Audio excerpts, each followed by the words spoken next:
20 na ospital sa Midsayap, Cotabato dahil sa diarrhea. Lahat sila nakaranas ng pananakit ng tiyan, pananakit ng ulo, pagsusuka at pagdefekto ng bayan noong bumaha sa barangay Nalito na apektuhan ng tubig. Tama nga, ang daming nagkakasakit. Gaano pa naman Dahil hindi pa nila inaayos yung mga nasirang tubo. Ay, di ba pala ako nagsaing?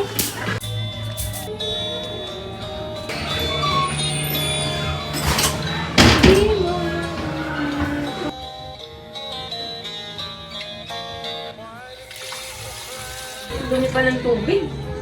Paano magsasaing nito?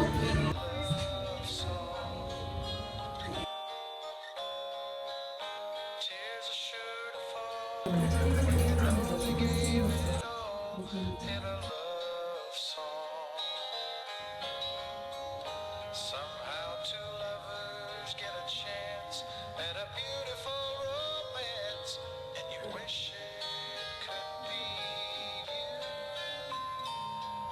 'Cause everybody's needing what the singers all are singing in a love song.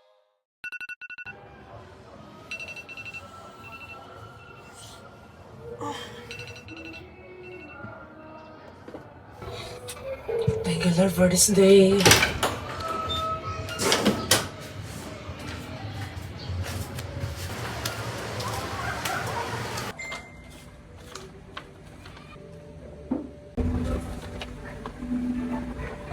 Morning, Ma! Good morning, ma'am. Ano yung gawa niyo? Ano lang to? Tinitignan ko lang yung bills natin ng bahay. Ayaw ko niyo, nakaka-stress naman yan. Ganyan lamang ako kay Mama. Pero, ramdam ko ang mga bawat suliranin namin na pilit niya sinusolusyonan ng mag-isa. Palagi madumi ang tubig sa lugar namin eh. Talamak din ang mga batang nagkakasakit at mga pamilyang kinakapos na sa araw-araw makabili lang ng malinis sa tubig. Walang araw na hindi nawala sa aking isipan ang sakripisyo ni Mama. Ito na nga yung nagbigay ng motibasyon sa akin na magsikap pa sa buhay. Gusto kong makatulong sa aking pamilya at sa aking komunidad. Ngunit, papaano?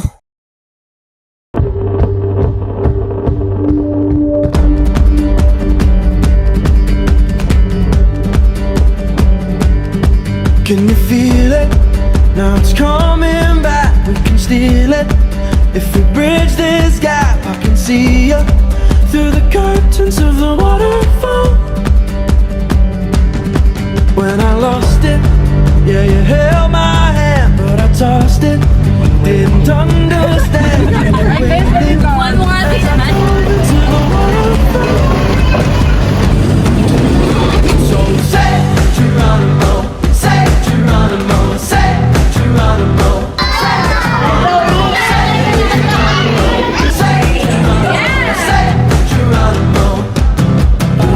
Pero alam niyo po ba, na sa dulo ng cross, yung tubig na lumalabas sa mga trigo natin. Ang 7 po, isa po yung neutral. So, wala po ako. Again po, yung mga ilang minuto.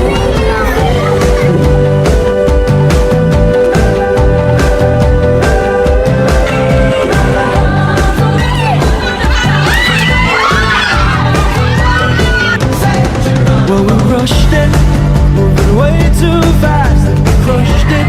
But it's in the past, we can make this leap through the curtains of the waterfall.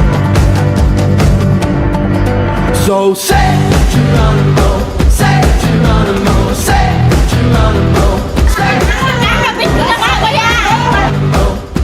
Geronimo, say Geronimo.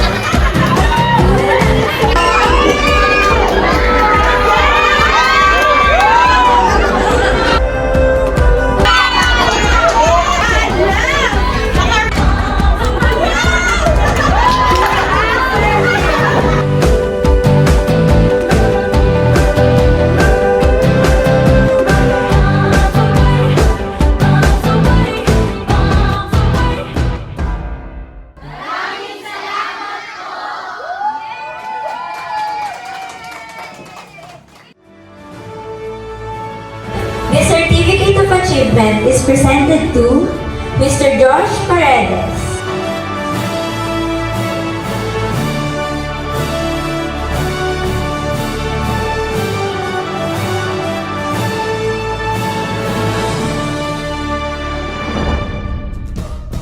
At sa pagtatapos ng aking kwento, isang matinding realisasyon ang lumukob sa akin na ang pagiging estudyante ay hindi kailanman magiging hadlang para makatulong at makagawa tayo ng pagbabago para sa ating pamilya at lalo na sa ating mga kapwa. Ikaw, ano ang kwento mo?